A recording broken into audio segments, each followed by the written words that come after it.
It's day two after the landmark Tribunal judgment affirming the victory of President Bola Tinubu at the 2023 presidential election, and we continue to explore the reactions and political implication of the pronouncements of the Presidential Election Petition Court on the show today. Thanks for joining us, everyone. I am Nifemi Oguntoye. Join the conversation now on X, formerly Twitter, using the hashtag Beyond100Days. Don't forget to tag at TVC News On. More reactions have continued to trail the affirmation of President Tinubu's victory at the polls. Former President Muhammadu Buhari says the judgment of the Presidential Election Petitions Court is testament democracy and the people won. The Labour Party, People's Democratic Party, APM, and all their candidates have asked the court to overturn the results of the election on the grounds of manipulation, irregularities, and non-compliance with the Electoral Act. But the petitioners, according to the panel of justices, failed to prove their cases beyond reasonable doubt. The former president said the court has made history by rejecting intimidation to deliver justice according to the law of the country. Former President Buhari advised President Tinubu to fulfill the promises he made to the people during his campaigns. We were on the streets to feel the pulse of Nigerians on the judgment, and here's what they said.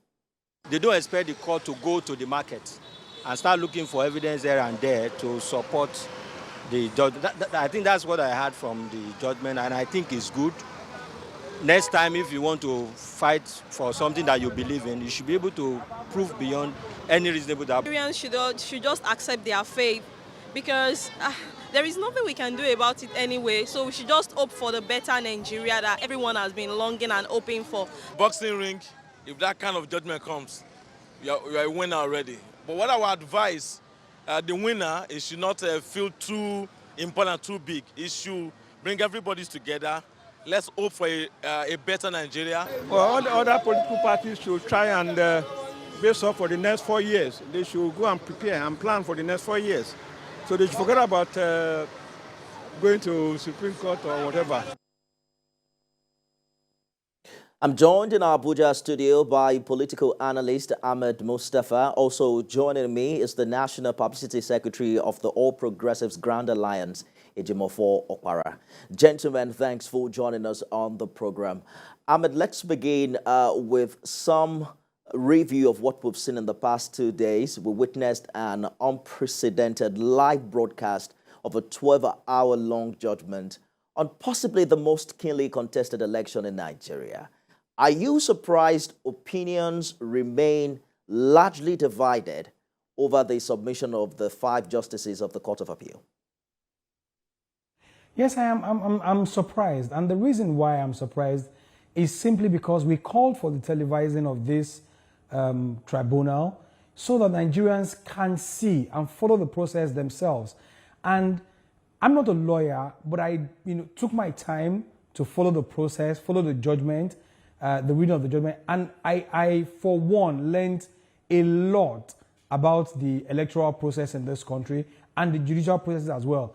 It was something that was a landmark for most Nigerians who before now had not bothered and would just sit in our rooms and hear the declaration of court or read it on the papers or newspapers or hear it on our TV screens. But today, yesterday or 2 days ago, we had the opportunity to be carried along in that. And I wonder if after all the effort put in by the federal government and the authorities involved to televise this judgment, Nigerians are still so largely divided and discontent about the judgment. But again, it goes to show us that human sentiments will always remain human sentiments, no matter how much, how open a process is. Those who would not believe in it would not believe in it. But I want to believe that the television of that judgment has calmed the nerves of a lot of Nigerians. And even though they might disagree with the outcome, they cannot fault the process.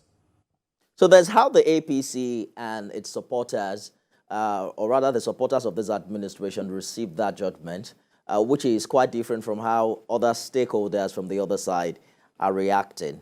Outside the judgment, do you think the credibility question about the February election, in a way, has been finally resolved with the unanimous decision of the justices? You ask me, absolutely. I never thought the credibility of the elections were in question in the first place. And for those who thought so, they've approached the court, and the courts were clear that no evidence of irregularities were presented by both parties, or the three parties that challenged the outcome of the election result could not provide any evidence to back up their claims. It's not, the courts will not rule based on emotions. Judgment will not be delivered based on sentiment. It is what you're able to prove beyond reasonable doubt. And they failed to do that. And while it is their right to further this by approaching the Supreme Court, I would not question them from doing that. But I do not see how the outcome at the Supreme Court will be any different from what the appellate court had issued. Because, like you said, it was a unanimous decision amongst, there was no dissenting judgment for them to even hang a Supreme Court appeal on. So I wonder. But then it's democracy, and they have the constitutional right to push this one step further by approaching the Supreme Court. Nobody can deny them that fundamental right as guaranteed in the Constitution. So, yeah.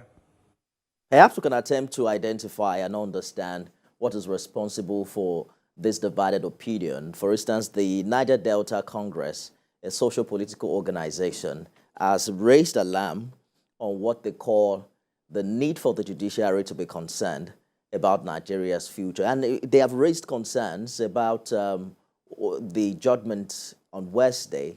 They identified discrepancies, what they call discrepancies in evidence assessment, disregard for electoral integrity, and lack of adequate remedies for proven irregularities.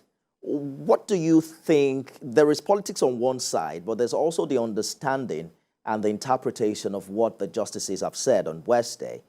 Well, have we been able to identify what really is at the root of this division?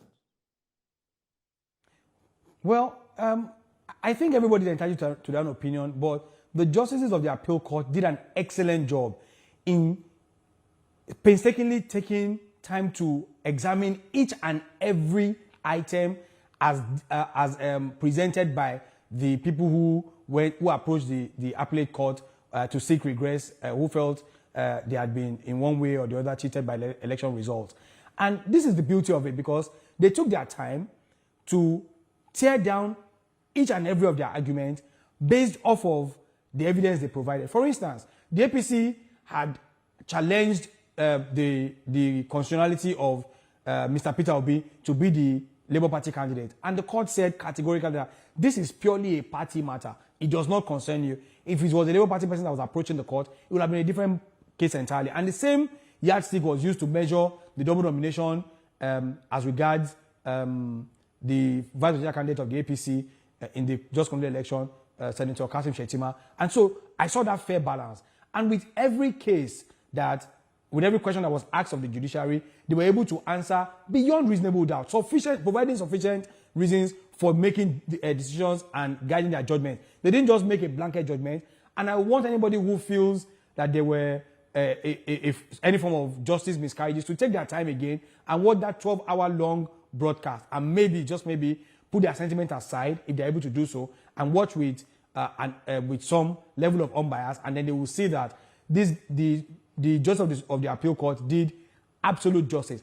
For once, I am extremely proud of the judicial system in this country for the marvelous job that they did on Wednesday.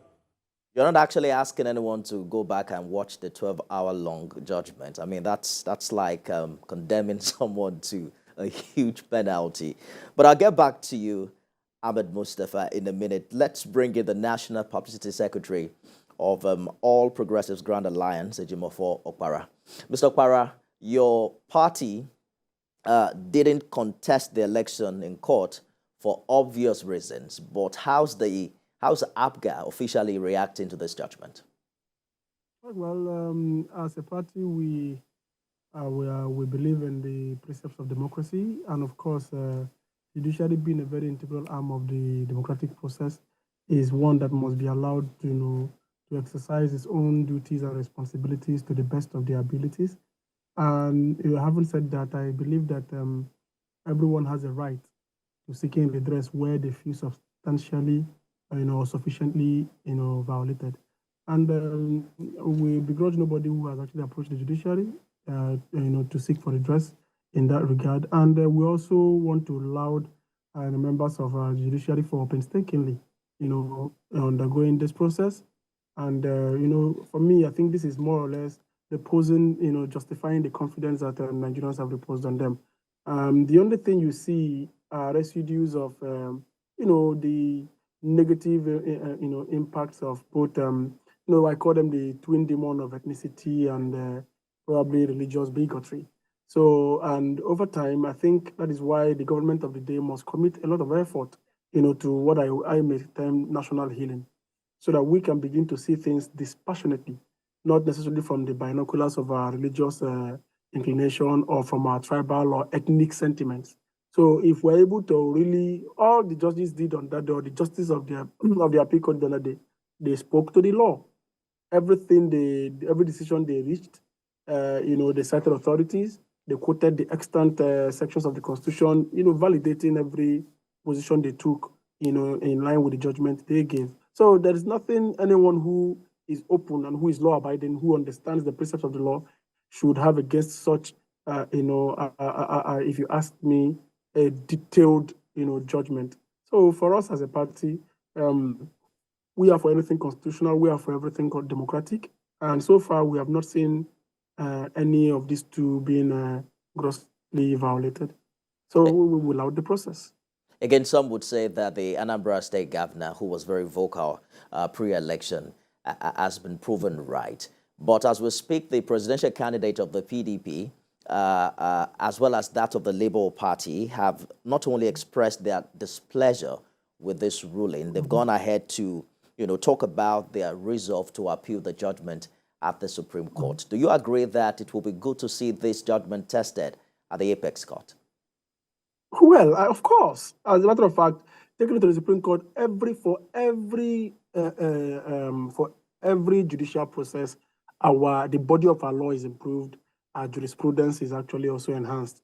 For instance, the issue of 25% or Abuja and all that, it's good that it's been tested now, because some of these things are, the technicalities that are involved in our constitutions that oftentimes are not properly interpreted by people. And of course, if you leave it vague, as it were, you allow room for mischief and people to really misconstrue the letters of the Constitution. So with that being settled now, it's also going to be, good for it to be further tested and settled by the Apex Court of the land. And so, of course, we look at it, it's going to enrich, like I said, the body of our laws. It's going to enrich our jurisprudence. And going back to probably your opening before this question, where you talked about whether or not the governor of Anambra State, who is national leader of the party, was right, I tell you that, it's one thing you must understand is, Chinua Achebe once said that the only thing we learn from history is that we repeat it. It was no-brainer. Anyone who understands the trend and the pattern of Nigerian politics wouldn't find it difficult to make such a, spot-on prediction, or what many have called prophetic, prediction by the governor of Anambra State, His Excellency Professor Chukwuma Charles Soludo. So it was just very, very simple, and that is why I tell people that the question of credibility or legitimacy of the outcome of that election, it cannot be questioned, because you cannot do the same thing over and over again and expect a different result. In 2019, both our brother Peter Atiku and Kwankwaso were all in the PDP together, and they were only defeated by the APC. And in 2023, they came out not together now, but in 3 different ways. How do they expect to do the magic? Where is the magic going to come from? You came together as one single force and couldn't achieve it, and you're doing it, in such a way that you're doing it as 3 different forces, 3 different forces that, that are not mutually exclusive, and you intend to achieve anything, so meaningful. I don't see that. So it was a spot-on analysis. And of course, if you go further to take this argument to a certain level, you would ask yourself, the senatorial elections, the House of Reps elections were conducted on the very same day, the presidential elections were also, was also conducted. And somebody will argue you were saying that the presidential election was rifed or was characterized by irregularities and all that. But that same election produced senators and House of Reps members for you that you're not questioning. So if probably you want to come to equity, then you must come with clean hands. So if you're saying that the one that produced president and on the same day produced senators for you, produced House of Reps members for you, and you want to hang INEC because probably you didn't get what your anticipated result, then it means you're speaking, you're double standing. So for me, I think our brothers in the opposition, in the other parties, I would tell them, let us continue to give democracy a chance. And let us continue to see how we can really deepen this democratic process and ensure that, we are not there yet, but that we get to a point of near perfection. And at the end of the day, it's going to be to the good of everyone. Ahmed Mustafa, let's explore the politics behind this victory. Some would say that this election was won before Nigerians went to the poll. You can imagine if Atiku Abubakar, Peter Obi, Rabi Kwankwaso were together under the PDP umbrella, the figures would have been quite different from what we had in February. Do you think this would change the trajectory of how easily politicians, leave their parties months or days before election? Well, I absolutely agree that a house divided against itself cannot stand. The PDP, like your guest said, broke into three, and it made. I didn't understand how they were expecting to win elections after breaking into three different factions. If you put the votes together, gotten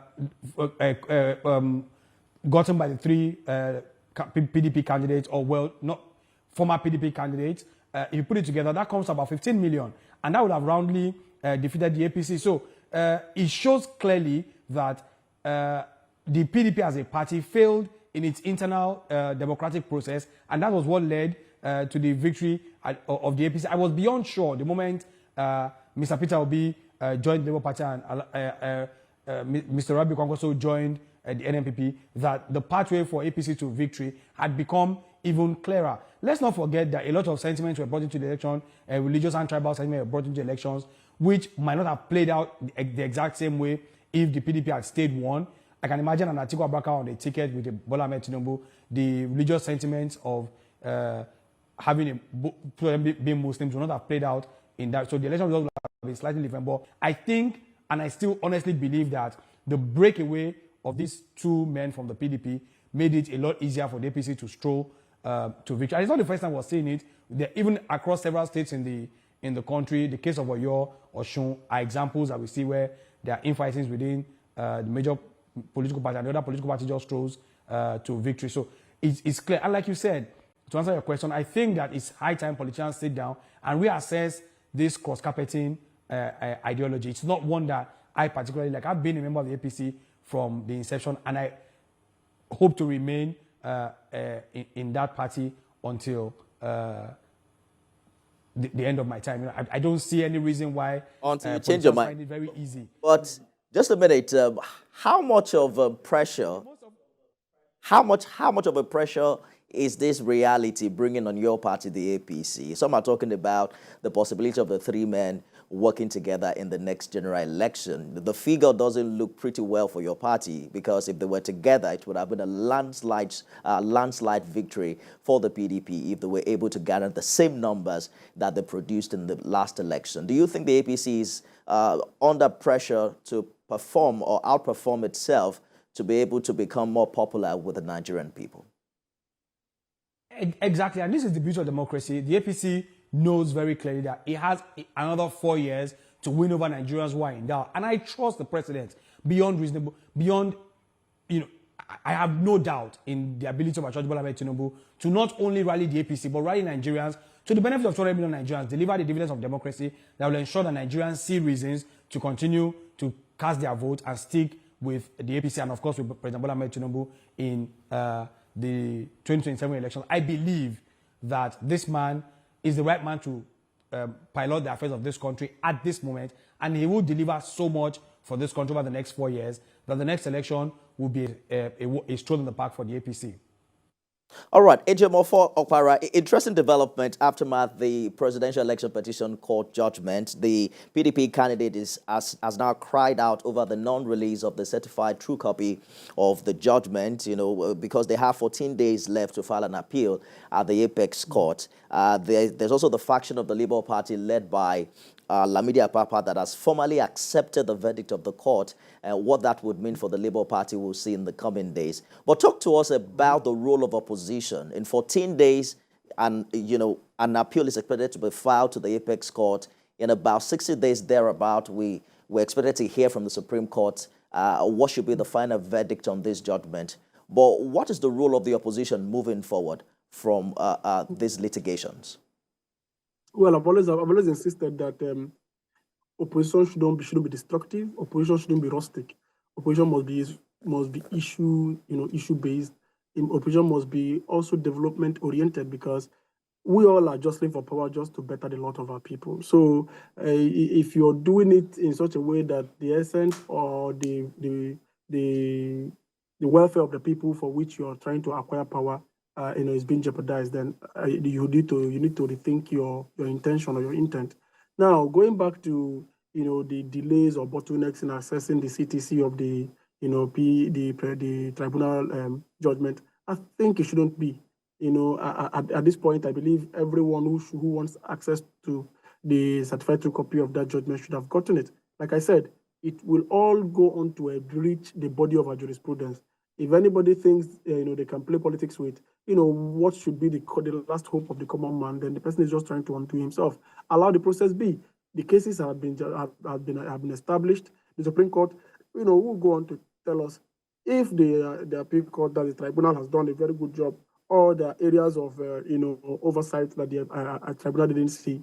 Either ways, I think we should allow democracy to thrive. I hear you. And we should allow the judicial. We have to go now. Let me butt in very quickly. In 1 minute, Ahmed and Ejiofor, this verdict doesn't mean that we have a perfect electoral system. What is wrong with the 2023 general election? What would you say is the most important factor that must be worked on as we count down to another election? 1 minute each. Let's begin with you, Ejiofor.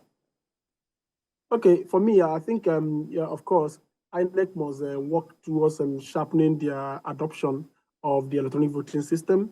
They must look forward. They must look into mainstreaming further the use of tech in conducting elections. And there shouldn't be ifs and buts with electoral guidelines. If they are coming up with electoral guidelines, they should make sure they stick to it to the T, because oftentimes what leads to some of these litigations here and there is the fact that INEC comes up to say they will do A and the next minute they're doing B. We understand those contingencies, but they should try to prepare, against these contingencies so that everybody will see some level of out in their activities. Let me quickly hear Ahmed's final remarks on this. Thank you very much. I think that we need to tend a lot more towards technology and remove the human factor from our electoral processes. And I also feel that our electoral act needs to also be as clear as possible. There needs to be no loopholes, like he just said. The law needs to be clear so that if the ordinary layman on the streets reads it, he understands exactly what's expected of INEC and what INEC is promising Nigerians. And I think that this would further help to deepen the trust that Nigerians have in the electoral process. Political analyst Ahmed Tijani Mustafa, and also National Publicity Secretary of APGA, Ejiofor Okpara. Gentlemen, thank you for joining us on the program this evening. Thank you, Nifemi. Thank you, Nifemi. Thank you for having me. And that's our program today. Do have a wonderful weekend, but I'm back at the top of the hour with a more comprehensive bulletin. Stay with us.